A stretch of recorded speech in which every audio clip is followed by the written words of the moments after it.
strengthening certification, harmonizing customs codes, and pushing back against greenwashing and misleading marketing. Beyond protecting confidence, we must also create demand actively, intentionally, and together. Younger generations are not simply buying luxury. They are buying meaning. They want to know where their diamond came from, what it stands for, who it supported. We must be the ones to tell that story. We must invest in category marketing, in shared storytelling, and in positioning natural diamonds as the ultimate expression of commitment, legacy, and love. We must make them not only beautiful, but relevant. This is why I believe there is no better moment or better audience than the WFDB President's meeting to share with you a defining step in Botswana's journey.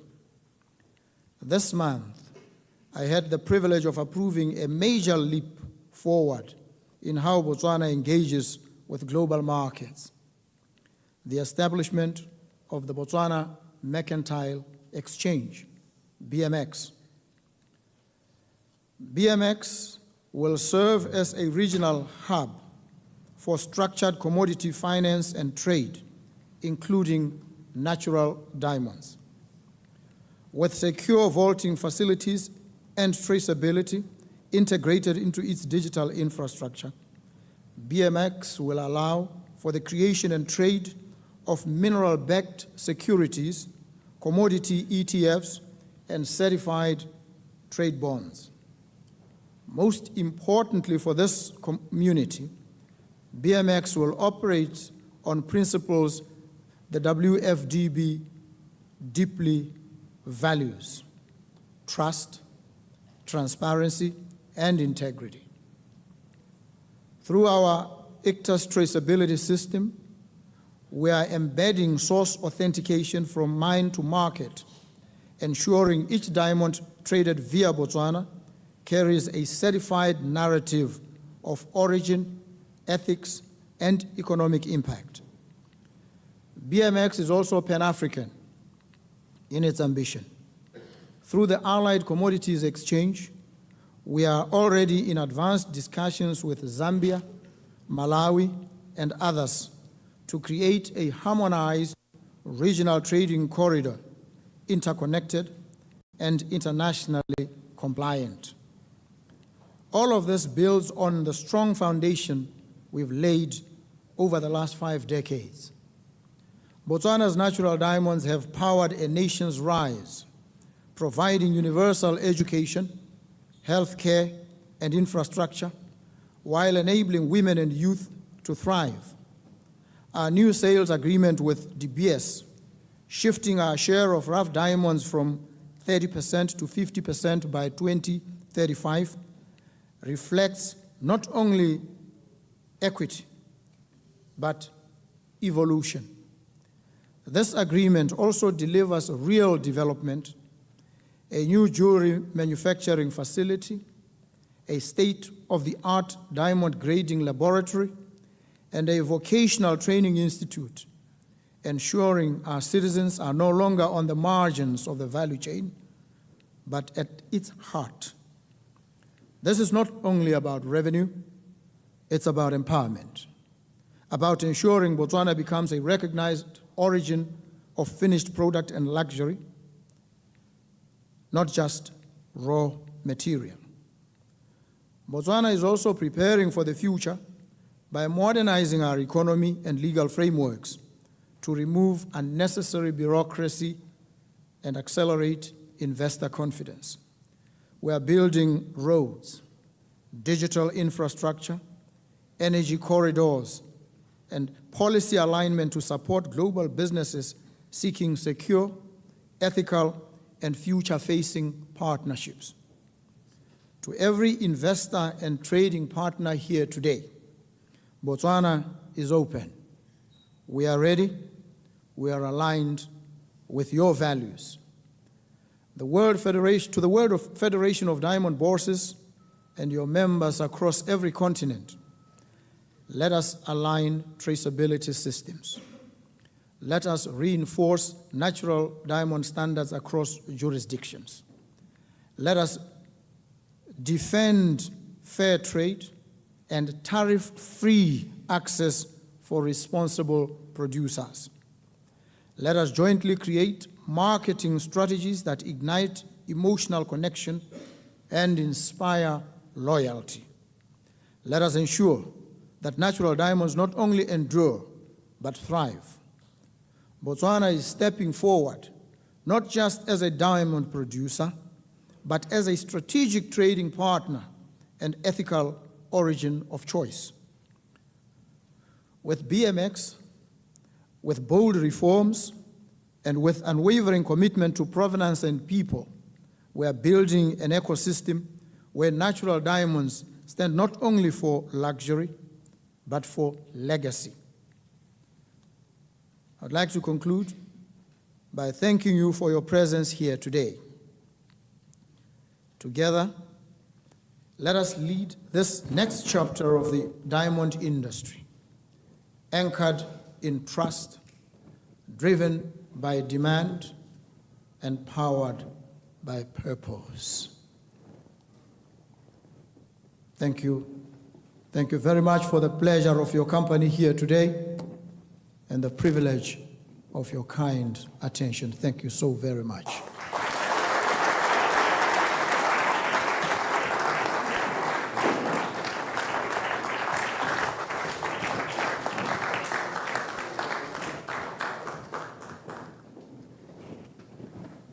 Thank you very much, Mr. President, for those inspiring words. So, you were first elected in November, correct? Yes. Yeah, so it's been... The elections were on the 30th of October. Oh, I'm sorry, I apologize. The results were announced in November, okay. So you've been president for 6 months, I guess? Barely 6 months. So you want to kind of tell us a little bit about yourself for people who don't know much about you? I know you were educated here. I know you were very involved in human rights. Well, about myself, somewhat tells the story of the country. From the most humble of beginnings, educated on revenues that came from diamonds, put through primary school, secondary school, and university, where I studied law at the University of Botswana, supported by the same resources coming from diamonds, natural diamonds, was able to go to Harvard Law School and read law. Returned to the country, taught law at the University of Botswana, and practiced as a lawyer in that jurisdiction. I've seen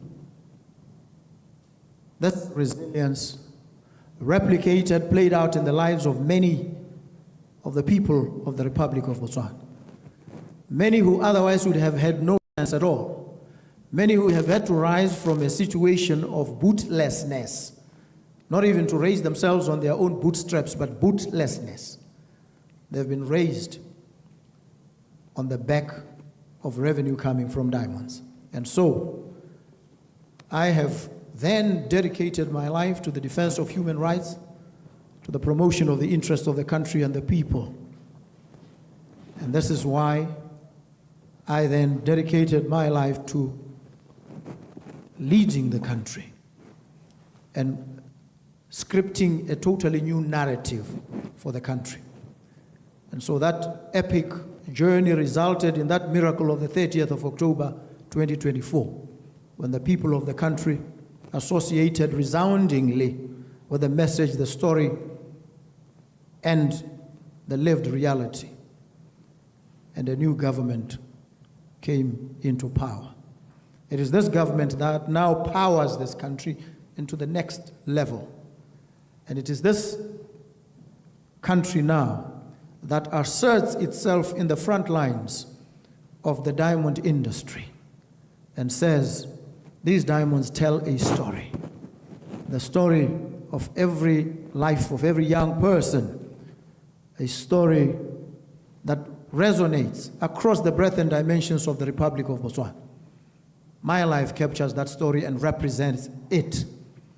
That story sparkles and scintillates in the same manner that the diamonds from that republic sparkle and scintillate across all platforms in the world. And I invite you to be part of that unfolding narrative of a growth, of a resurgence, of a resilience, of ethics, of integrity, of abiding love and endurance, saying these diamonds are about love. And as I've said so many times, I say it here again, I'll say it even tomorrow and the day after. Love cannot be grown in a lab. Thank you.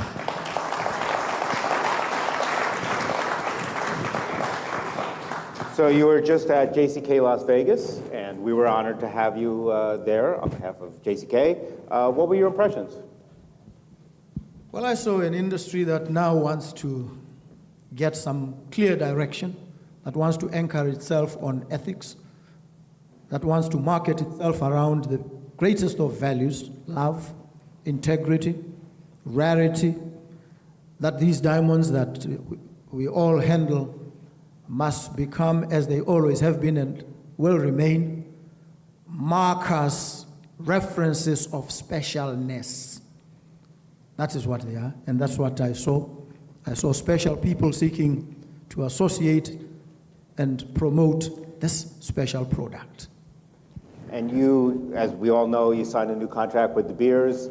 Anything that we're going to be noticing, that people in the industry in particular will be noticing that's going to be different as a result of that contract? Well, the contract embeds the very values that have informed and animated it over the years. We've broadened involvement. We now have Diamonds for Development, a program that will see some of the returns and the revenue plowed into social programs that seek to uplift common people in the various places, develop skills, run programs and projects that empower and foster entrepreneurship among the people of Botswana. That is, in part, what will happen. And on the other side, we will market these diamonds by category and by provenance. We will be able to tell in relation to these diamonds these stories and have people appreciate the meaning, the lives and livelihoods that have been powered and sustained by these diamonds. And so I think this agreement creates new vistas of opportunity, and we are much the happier for having concluded the agreement. Great. You've talked a little bit about getting the Botswana diamond story out a little bit more so that the people in the United States, I think most people in this room understand how much diamonds mean to Botswana. I don't know if a lot of people in the United States know that story. You've talked about a Botswana branded diamond. Is that something that's still being considered, and how do you get that message out? The message really is told in the very lives and livelihoods of the people. An appreciation of where these diamonds come from, the circumstances in which they are mined, the most professional, the most ethical, the most upright way, and the people behind whose lives are sustained by these diamonds. Real people, people of flesh and blood, people who look to the world for support, for partnerships. And so when those who buy or handle the diamond appreciate the real story, the lived reality behind these diamonds, and the positive impact that these diamonds have, then there's more meaning, there's more resonance for them in continuing to associate themselves with diamonds from Botswana. So it's important for this story to be told. Okay, I have to wrap it up, so I'm going to ask a newsworthy question. You were quoted as saying that you would like, or you hope, or you want all diamonds that are mined in Botswana to be produced locally in Botswana. Can you tell us a little bit about that? Is there a time frame, and how do you see that working? Well, that was a restatement of a fundamental principle that has been there anyway. We've encouraged the establishment of cutting and polishing outfits in Botswana, and this has happened. So it is nothing new, really. It is to strengthen ideas, practices that already are in place. It is to invite others to come and participate and have your foothold at the very headquarters of diamonds. And so wherever you go, you'll be able to say, I got these from Botswana, I am in Botswana, I'm also part of this story of the Republic of Botswana. That's what it was, really. It wasn't asserting anything new or laying down any new bright lines or time frames. It's an incremental progress of what is there, and to invite more of you to come and participate and be involved. Even set up diamond museums there to chronicle the story, not just from the point of view of Botswana, but also from other places that have been positively impacted, from your own experiences as well in dealing these diamonds. How have they affected you? How have they enabled you to positively impact on other places and jurisdictions? And these affinities of hope, these bonds of love arising from the diamond are what we should highlight. And that's what it's about. Anything else you want people to know? Well, I thank you all for appreciating Botswana, the diamonds. I invite you to come. You will enjoy Botswana. You will love Botswana. Those who have come, and I was talking to one investor recently who came for the first time from the United States, actually. And he said to me he had fallen in love with Botswana. I asked what exactly it was that had attracted him. He says, there's a fundamental niceness about Botswana. So I tell you here and now, you will find that there's a fundamental niceness about Botswana. Thank you very much. Well, thank you.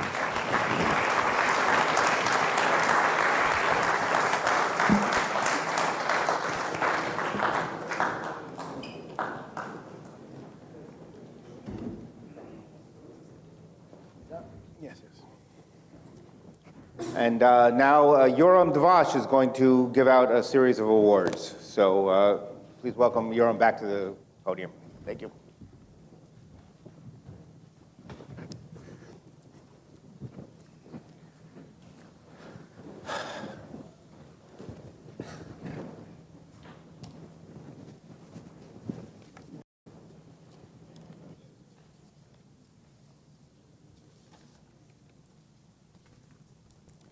Mr. President, thank you very much for your speech and for your frank and open comments. It is a great honor to present you now with the WFDB Guardian of the Diamond Industry. This award is an appreciation of your commitment and efforts on behalf of the natural diamond industry. We greatly appreciate that you have made the time to be here with us and in this meeting. We wish you a great success.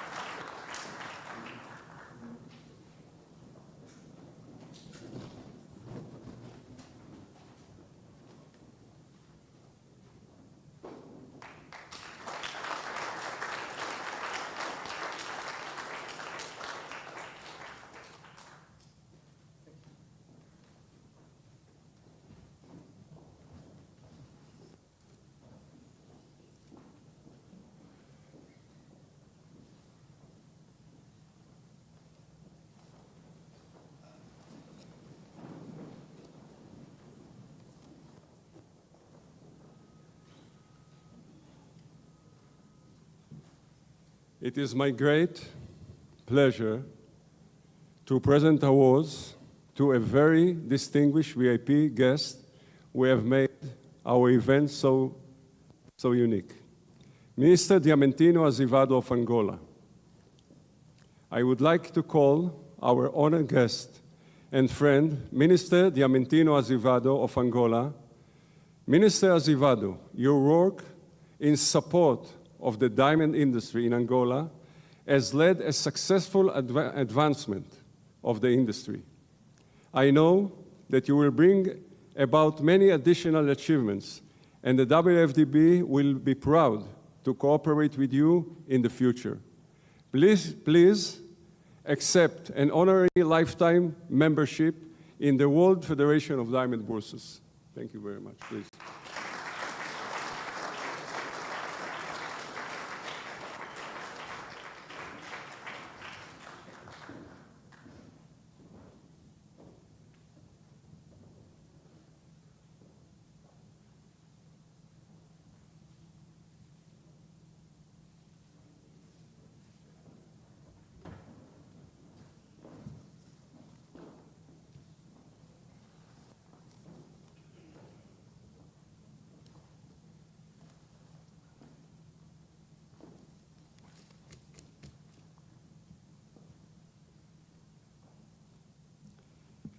And I'm again, another time. President of Botswana, Duma Boko, Minister Azevedo of Angola, CEO of the Beers, El Cook, distinguished guests, President of Bourses from around the world, dear friends. First, I would like to thank President Boko and all the ministers and VIPs for honoring us with their presence. I would also like to thank the presidents of our bourses and diamond leaders from around the world for their participation and commitment. I stand here today in New York City, a place that symbolizes not only the center of the global business, but also a personal milestone in my long journey in the diamond industry. I spent years in the local Israeli diamond industry, dreaming, seeking, and believing in the power of values, hard work, fair trade, free competition, and in the idea that diamonds are not just a product, but a symbol. I grew up among the polishing machines of the diamond factory. Over the years, I climbed up the ladder. I experienced high and lows, but I always believed in the global power of the natural diamond. As a young manufacturer, I came to New York for the first time with just a small amount of inventory and dreamed to sell it in the largest diamond hub in the world. It was February, snowy, cold, even very cold, and I didn't manage to sell even one single stone. But I saw the number of the traders, the energy, the opportunities, and I knew that with diligence, honesty, and excellent service, I would break through and move forward. And indeed, 2 years later, I opened an office on 47th Street, followed offices in Shanghai. I expanded my factory in Israel and opened one in Thailand. I launched a jewelry company in New York, and I was given a site by one of the world's leading rough diamond companies. I would like to say that I have come full circle in New York.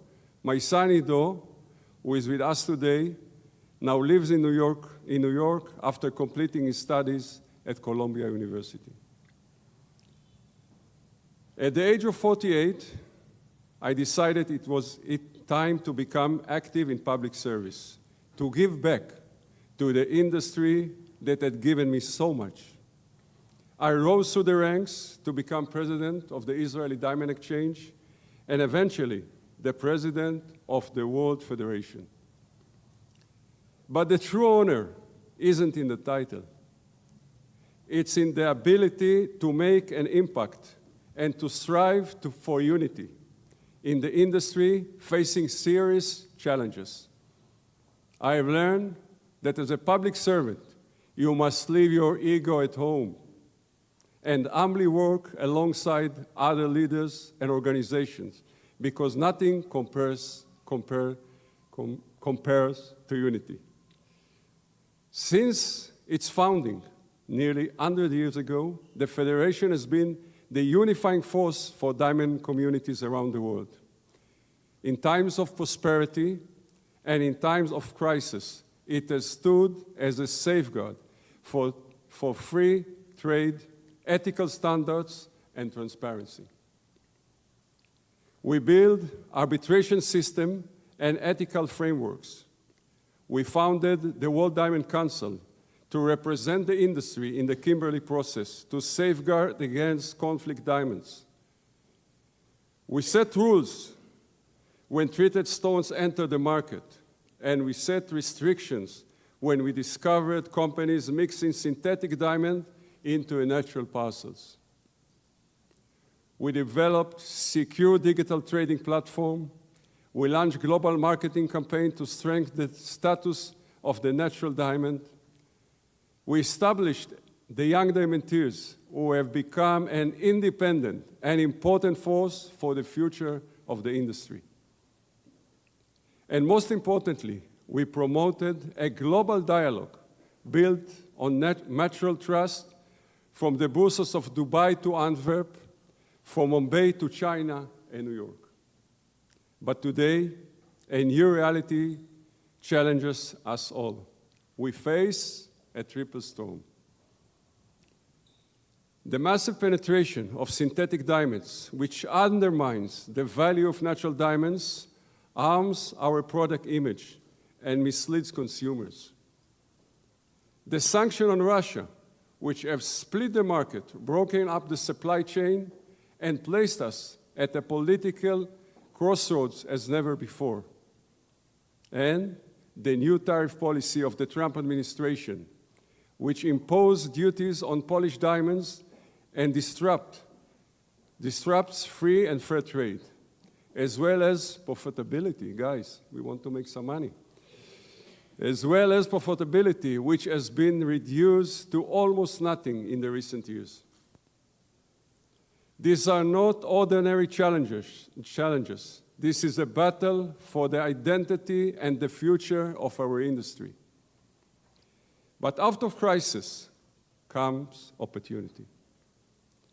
An opportunity to rethink who we are, to remind the world that natural diamond is not just a mineral. It tells a story of emotion and love, testimony of centuries of history. We will fight against misleading consumers. We will lead global campaigns that clearly and sharply distinguish synthetic from natural. We will continue to engage with governments in US, Europe, and Asia to eliminate unfair tariffs.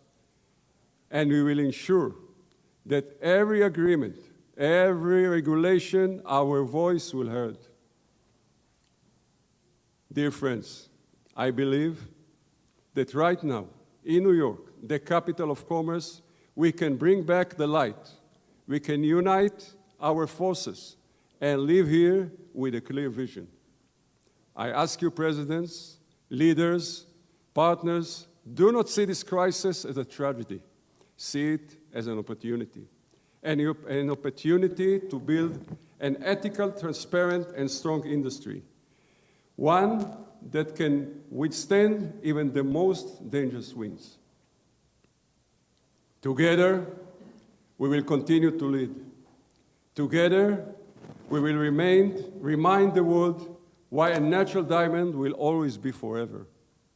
Thank you for listening. Thank you for your commitment. Thank you for being here.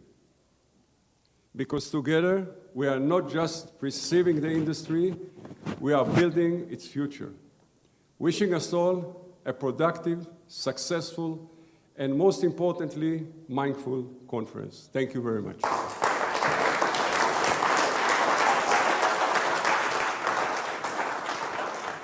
And I would like to call to the podium the Minister of Mines for Angola, Mr. Diamantino Azevedo.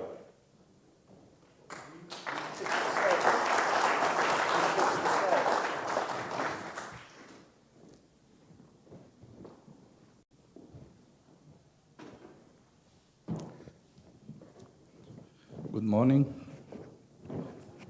Your Excellency Duma Boko, President of Botswana, dear Minister Bogolo, Mr. Alcook, President of De Beers, Mr. Yoram Dash, President of the World Federation of Diamond Bosses, industry leaders, ladies and gentlemen. It is a true honor to join you today at the World Federation of Diamond Bosses President's Meeting 2025 under the compelling theme, Natural Diamonds, Tariffs, and Creating Demand. I extend my warm thanks to President Yoram Dash and the entire World Federation Diamond Boards leadership for the opportunity to once again to speak to such a distinguished audience, leaders and visionaries who shape the future of the global diamond industry. Since I last addressed you in Dubai in 2022, the world around us has changed. Markets have faced uncertainty, consumer behaviors have changed, and new challenges continue to emerge. We cannot ignore the pressures our industry faces. The slowdown of China's diamond market post-pandemic, the rise of synthetic diamonds, and the impact of trade tariffs threatening global demand. Yet, in every challenge lies a spark of opportunity.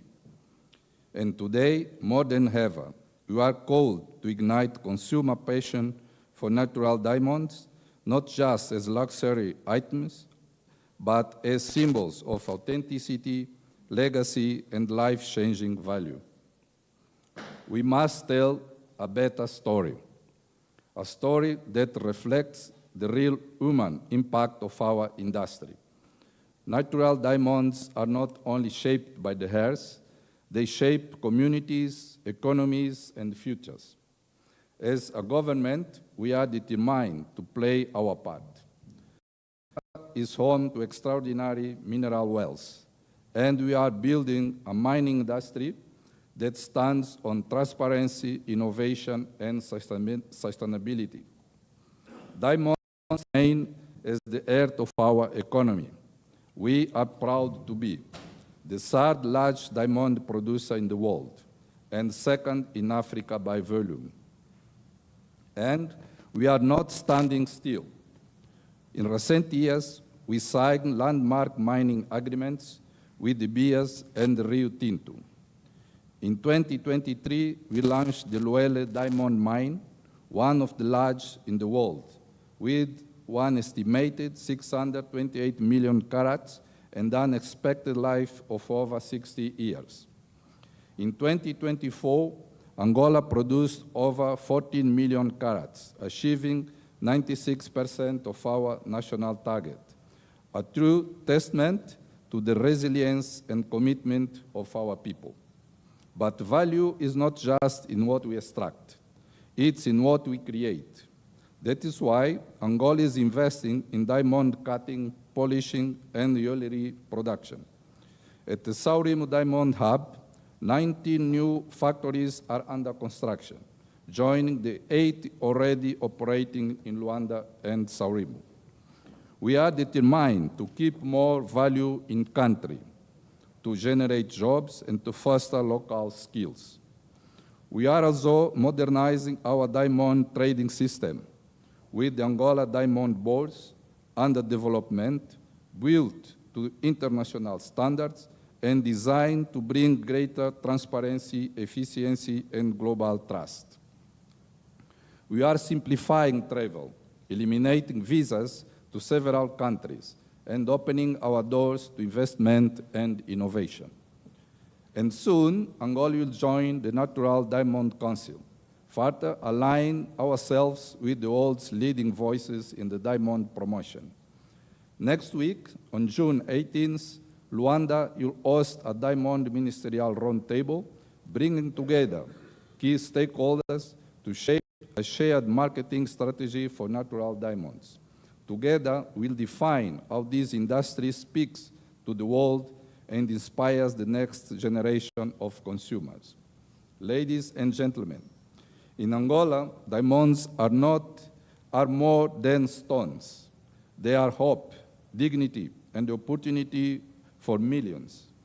They fund education, build hospitals, and light the path to prosperity.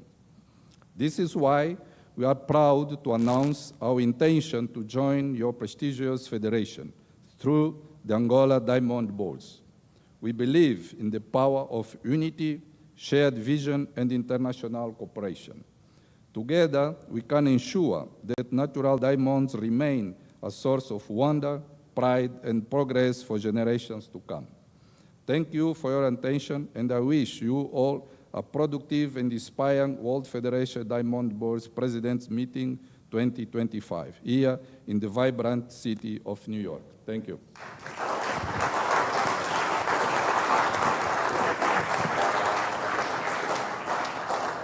And now it is my pleasure to welcome the CEO of De Beers, Al Cook.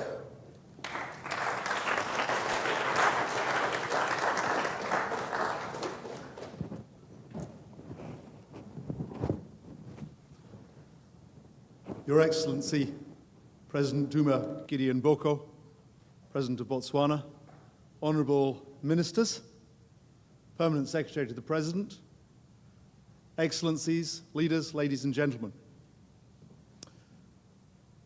I'd like to call for unity. In fact, today I'd like to tempt you to be unified. It's never been more important. Tempt. T for truth. E for ethics, M for marketing, P for provenance, and T for tariffs. We need unity on all five. Everything starts with the truth. As the President says, the truth on the difference between real and replicas. We know the truth. When I was in Las Vegas, lab-grown diamonds were selling for $45 a carat. You can now buy up to 100 lab-grown diamonds for the price of 1 natural diamonds. But to the customers walking outside on Fifth Avenue and up and down New York, do they know the truth? It's up to us to be unified, to be transparent in telling them the truth. That's the fundament to everything. E is for ethics, and ethics starts with the Kimberley Process. Under the leadership of Ahmed bin Suleiman, the KP is expanding its definition of conflict diamonds to represent the modern world. And beyond the Kimberley Process, CIBJO is taking the leadership on creating a consistent lexicon, consistent definitions for responsibility, ethics, and sustainability. So we all know what good looks like. M is for marketing.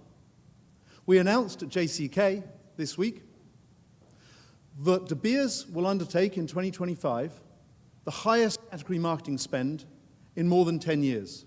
And we're boosted in that by working together with the government of Botswana under our new arrangements, that we work together under a single marketing committee to direct even more money, even more funds into category marketing. And we urge everyone to join us on that.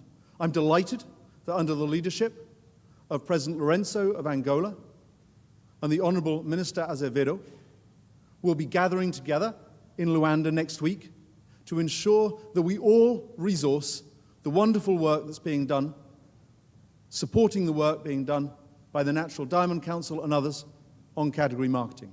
It's a really important moment for unity.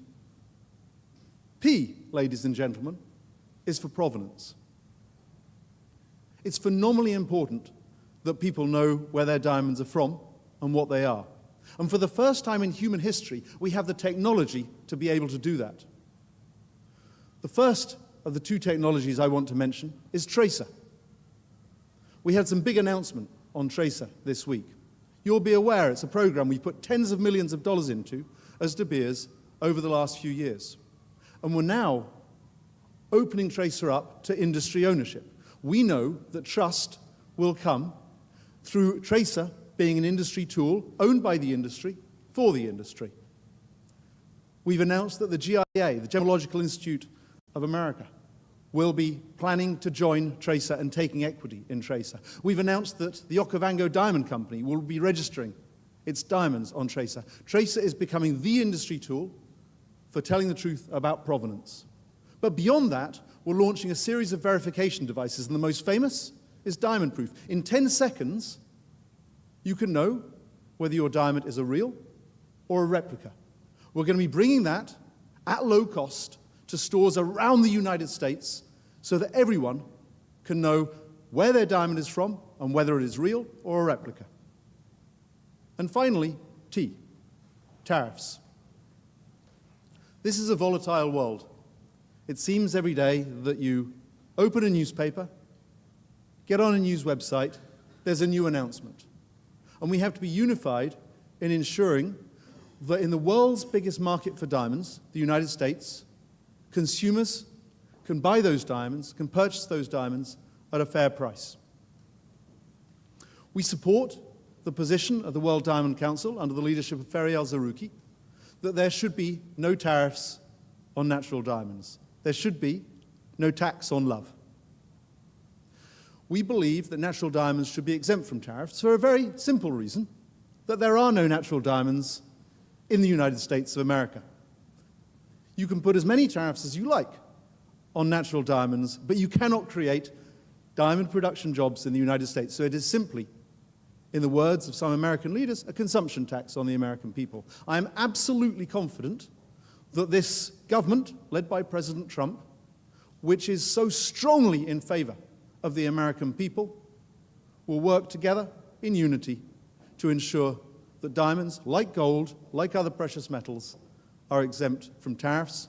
And in turn, we call on the free flow, the tariff-free flow of diamonds across the world, not just in the United States. And we call on everyone here to work together in unity to ensure that diamonds can flow around the world, tariff-free, duty-free, in the way that benefits all our consumers. So that's the tempt. Truth, ethics, marketing, provenance, and tariffs. If we can have unity on those, ladies and gentlemen, I believe we will succeed in rebuilding desire, and of course, as I always like to say, when we all work together, a diamond is forever. Thank you very much.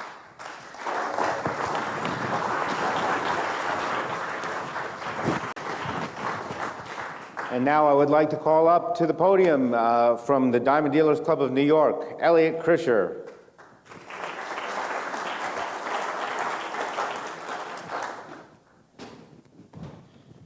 Thank you, all our previous speakers. It's hard to come to speak after them, but just to give a small welcome, ladies and gentlemen, distinguished guests, presidents, esteemed colleagues. Some of them I know for so many years. I'm looking around the room, I see people here I grew up with, saved my life a few times. Mr. Gaetano, okay? Good morning. Welcome to the 2025 World Federation of Diamond Brewers Presidents Meeting. To New York City, the Diamond and Jewelry Gateway to the United States. It is both my honor and privilege to stand before you today to extend my heartfelt welcome to each and every one of you. This annual gathering is not just a meeting, it is a reaffirmation of our shared values, our deep history, and our common vision for the future of the diamond industry. I will especially like to recognize and warmly welcome our distinguished guests and delegates from the different countries in the world that has gathered here today. Regions that are not only rich in diamond heritage, but also vital pillars in the global diamond economy. Your presence here today is a testament to the strength of our international partnership and our mutual commitment to elegance, to excellence. In this room, we represent the diversity of the diamond world, from rough producers to polished traders, from Bursa presidents to visionaries that lead us into the new markets and technology.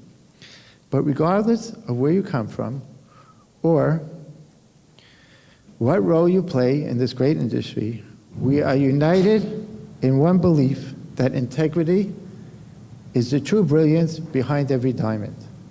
The diamond, as we know, is a symbol of strength, purity, and resilience. It is a product of the earth's pressures, polished by human hands, and treasured across cultures and continents. Just like the diamonds we trade, our partners must be carefully forged, transparent, and enduring. The global diamond trade is built not just on carats and clarity, but on trust between our bourses, between buyers and sellers, between our industry and the public we serve. This trust must never be taken for granted. As we innovate, expand, and adapt to the rapidly changing world, from traceability and sustainability to technology and ethical sourcing, we must continue to uphold the highest standards of honesty and accountability. Our task is not only to protect the sparkle of our stones, but to preserve the integrity of our industry. That means strengthening compliance, deepening cooperation across borders, and supporting responsible practices from mine to market. It also means mentoring the next generation of leaders and ensuring that the story of the diamond continues to be one of beauty, legacy, and pride. Together, as representatives of the World Federation of the Diamond Bourses, we have the power to shape that story and responsible to shape it well. Let this meeting be a celebration of bonds we've built and springboards for the future we will create together. I look forward for future discussions, new initiatives, shared commitments that will arise from our time here. Once again, welcome to the 2025 WFDB President's Meeting. May it be a shining success. And I'd like to thank the Degato Foundation Degato Funding for being a major sponsor in this event, and all the other sponsors that helped this come to fruition. I'd also like to thank the offices of the WFDB and the hard work they put behind it, and especially our team at the DDC, headed by Adam Small, and I appreciate everybody, and please enjoy your time here in New York City.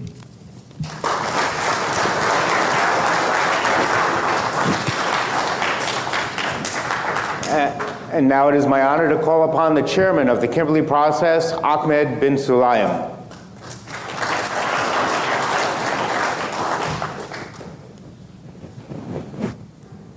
Mr. President, Your Excellencies, distinguished guests, friends, and colleagues, very good morning to you all. It is with great delight we join you today for this esteemed gathering, and I would like to extend many thanks to the World Federation of Diamond Bourses for their efforts in organizing today's meeting. This year, as custodian chair, the UAE is leading the Kimberley Process in the year of best practice, focused on deepening implementation, refining procedures, and ensuring long-term autonomy of the system. Our chairmanship has reinforced the truth that our industry must continue to embrace evolution, transparency, and responsibility. Over the past months, we achieved critical milestones, cementing the Kimberley Process's long-term resilience. Notably, we operationalized the KP Secretariat in Gaborone, Botswana, establishing a vital hub that underscores our commitment to Africa and strengthens the governance of our industry. I look forward to welcoming the first KP Undersecretary this August, which will be a tangible symbol of our progress. We also took important steps in technology. with the launch of Verifico, a digital leap forward that enhances the security and traceability of KP certificates. The early interest shown by several KP participants in adopting Verifico underlines our shared commitment to transparency and trust. As we transition to broader adoption, Verifico will undoubtedly set a global benchmark for digital certificates and potentially extending beyond diamonds to other precious stones and critical minerals. Yet as we celebrate these advancements, our discussions have also highlighted the broader landscape we operate within. Diamonds remain among the world's most scrutinized commodities, yet paradoxically, larger sectors such as tech companies reliant on minerals like cobalt often evade equivalent scrutiny. The world's largest tech companies consume thousands of tons of critical and rare earth minerals annually from regions marred by conflict, highlighting an urgent need for these sectors to adopt our standards of traceability and accountability. In our ongoing drive for collaboration and transparency, we have officially invited Apple to our upcoming plenary in Dubai in November to learn from the Kimberley Process and demonstrate how responsible sourcing can and should be universal. While I talk to you, Apple is actually on the phone with Congo. Ashley herself is dealing with them. Ashley, a former head of KP representing the United States. So this is a reality, gentlemen. It's not just lip talk. Our industry also faces significant economic pressures with mine closures, shifting consumer demand, and market contractions challenging diamond producers worldwide. Yet, amid these difficulties, there is a reason for optimism. As we announced during the intersessional last month, the UAE recently achieved a remarkable milestone, trading over 1 billion carats of rough and polished diamonds in the past 5 years. This achievement underscores the UAE's position as one of the world's leading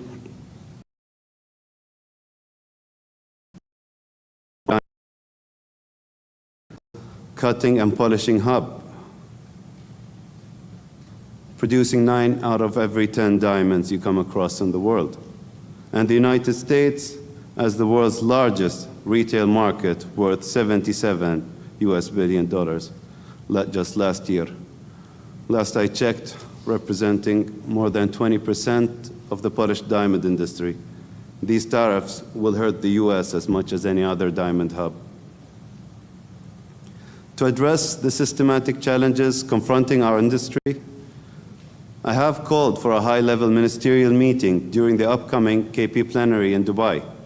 I've also extended a personal invitation to the European Trade Commissioner, Maros Sefcovic, my apologies if I destroyed his last name, highlighting the critical importance of the EU's robust participation. We aspire to welcome strong delegations from all KP members, enabling serious dialogue and decisive action on pressuring issues, including the modernization of the conflict diamond definition. On that note, the Ad Hoc Committee on Review and Reform is making active progress towards an updated definition, one that better reflects the realities we face today that will be critical to ensuring clarity and consensus.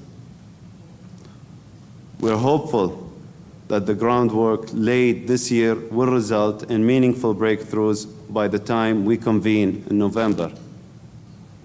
Another critical area we confronted was the troubling intersection of the diamond trade and the global arms industry. The unchecked flow of weapons continues to destabilize diamond-producing regions. To genuinely move forward in the KP's mission, we must bring similar transparency and stringent monitoring to the arms sector. It is a challenging conversation, but one we must embrace openly and resolutely. To that end, we're reaching out to the Arms Trade Treaty and the UN Register of Conventional Arms, important first steps in extending the principles of the KP into adjacent areas of global concern. There's no conflict zone unless there is supply of arms, consistent supply of arms. What we've noticed in Africa, it's more efficient, it's more on time than what we've seen in Afghanistan and Iraq. So something's got to give there. My 2 cents about the definition of diamonds and what we assume. I think we should stop assuming. And for those of you who are in Dubai on September 30th, I urge you to attend the Lab-Grown Diamond Symposium. Listen to what the naughty boys are saying and make your pitches. There's another naughty Martin there, not Martin Rappaport, but what's funny that amongst the naughty ones, their names are Martin. They're very, how do I put it? They stand behind what they say. I have to urge Martin Rappaport to edit out this one statement. It comes after saying how much lab-grown diamonds are worth nothing. But there was one moment where he's begging people not to buy questionable natural diamonds. He said, I would buy a lab-grown diamond, just on the ethical basis. I wonder how many of the lab-grown diamond community are having that in their screensavers, Martin. Watch out. Anyways, for those of you who are in Dubai, September 30th, a lot of you will be in the Diamond Tower. I urge you to attend. And for those who will make it in the KP plenary, the doors are open. We had a record turnout during the intersessional, and I think we'll cover a lot more come November. I'm not waiting for Apple to respond to me and say whether they want to exchange notes or not. I've taken the privilege of putting a draft system for them to look at. So there will be a lot more production this year. There will be a lot more substance this year. And the KP, as much as it is criticized, mind you, so does the United Nations, gets criticized as well. It is the only system that's trusted by Africa, for Africa. So I urge everyone to show that a bit of some respect when criticizing the Kimberley process. I did promise my leadership I won't make fun of the single note, so let's leave it at that. Thank you.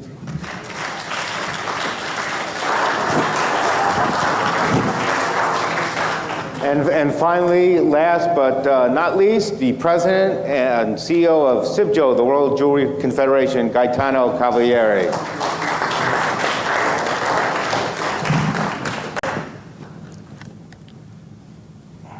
Excellencies, Mr. President of Botswana, honorable ministers, authorities, Mr. Yoram Dash, President of the World Federation of Diamond Bourses, Elliot Krisha, President of the Diamond Dealers Club, Al of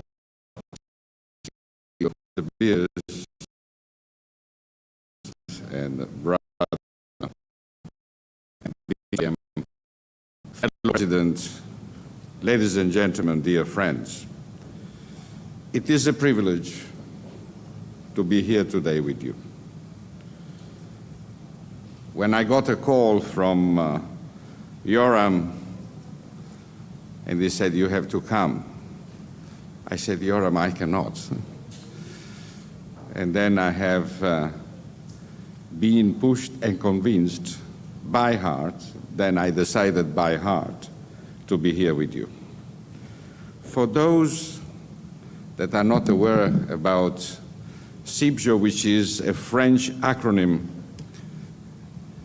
which means Confédération Internationale des Bijouteries, Joaillerie, Orfèvrerie, Pearl et Pierres Précieux, translated into English, the World Jewelry Confederation. We represent the entire pipeline of the industry from mine to retail, with few million members.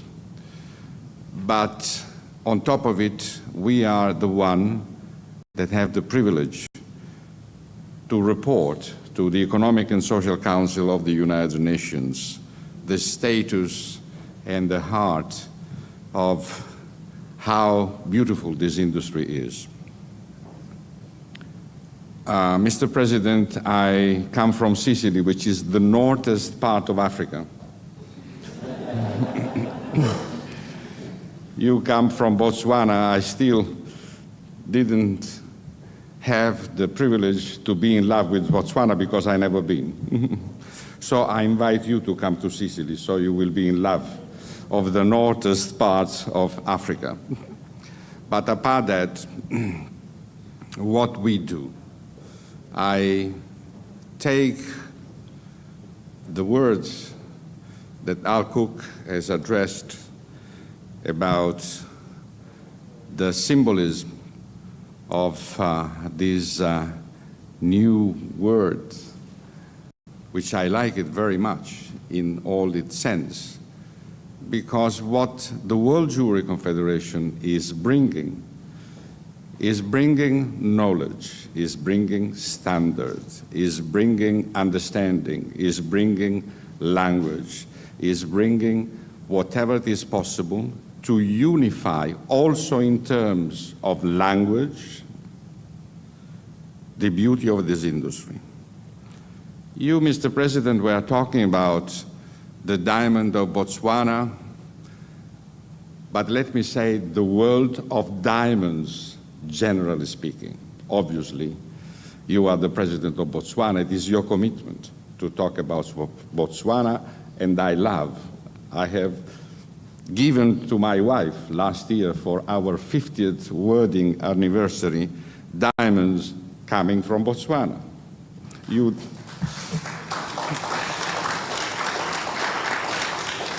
But on top of that, I have had the privilege to use the example of how Botswana has grown. I don't want to please you, but I'm telling you the story, giving the example to several speeches and addresses that I have done in the past about how important is today the example of Botswana in terms of education, in terms of medical standards, in terms of roads, in terms of GDP, in terms of salary, in terms of human rights, transparency, and the beauty of the country itself. We have launched, under the leadership of Feriel Zerouki, which is chairing our committee on the new lexicon and the new language, we have launched a few days ago after the presentation in Paris, in Las Vegas, very well attended. And we truly are focused on what this industry means in every single sense. What it means for the economies around the world. We all pay a lot of taxes, Mr. President, Mr. Minister. We give a lot of jobs. We represent many billion dollars turnover.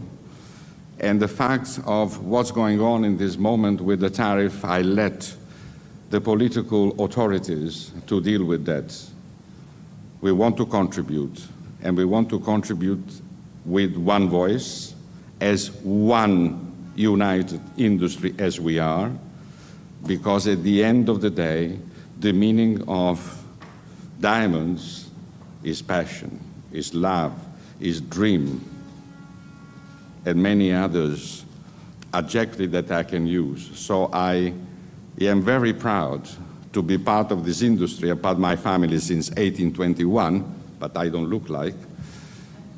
And Mr. President, and Your Excellency, the Minister of Angola, I think that most probably we need to stay much closer, thanks to the action that the BIRS is doing, thanks to the action that the Kimberley Process. I can see in the audience Mr. Eli Isakov, first President of the World Diamond Council. And we, as the World Jewelry Confederation, with all the activities that we are doing in terms not only of standard but also in education, we are setting a school in Milano only for foreigners, I will invite you at the right time, the representative of the government. It will be a pleasure, in order that we will set up, as we did with the women in terms of gender equality in the sub-Saharan countries, to set up an organization supported by us, because we want to see more Africa in the world. Thank you very much, ladies and gentlemen, for your attention.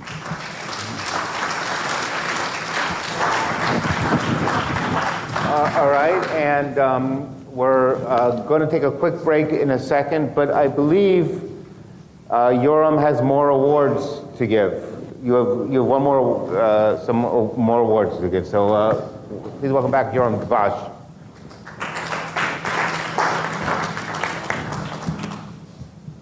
This is the last time for today. Yeah, that's it. Okay.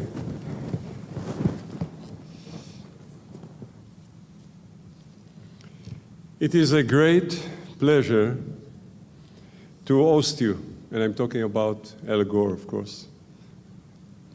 Al Cook. Al Gore is somebody else. It's not so bad. It is a great pleasure to host you at the WFDB President meeting.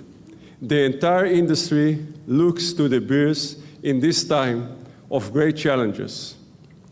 We know that your company has the best interest of the industry at heart. And we see that in your action every day. Al Cook, forward to a better year for the natural diamond industry and in the years to come. Mr. Al Cook, will you please come to receive your award as an honorary lifetime member of the World Federation of Diamond Bourses.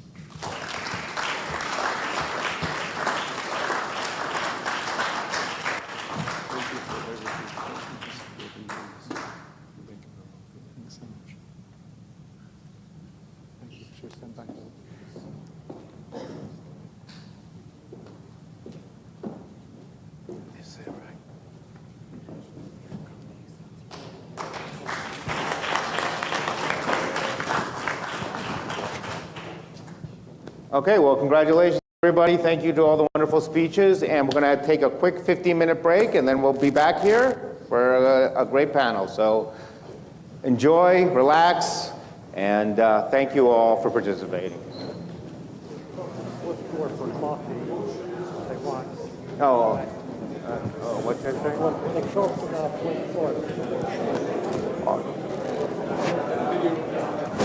And everyone, there's coffee on the 4th floor. So you want to go to the 4th floor, there's coffee.